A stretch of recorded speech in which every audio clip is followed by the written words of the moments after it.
Tell me a little bit about yourself. Ang pangalan ko ay Jonathan Flores. Umpisahan ko mula nang ako ipinanganak. Nung ipinanganak ako mismo ang pumirma ng aking birth certificate. Nasampal ko pa nga ang doktor kasi ayaw niyang umiyak nung una. Hindi totoo yan. Nag-congratulate rin ako sa aking ina pagkatapos niya akong ipinanganak. At alam niyo ba, hindi ako ang kamukha ng tatay ko. Yung tatay ko ang kamukha sa akin. Mas una pang nawala ang virginity ko kaysa sa aking papa. Nung pumasok ako sa paralan, sa tuwing nalilita ko, nag-apologize sa akin ang teachers pag maaga silang dumadating.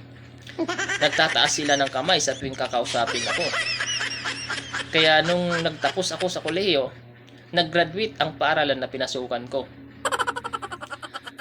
At kaya ako nandito, kasi nung naghanap ako ng trabaho, nag-send sa akin ng resume ang kumpanya nyo. Pinagbigyan ko lang ang pagkakataon kasi matagal na siyang naghihintay sa akin. Huwag kayong mag-alala, di ako malilit sa trabaho ko.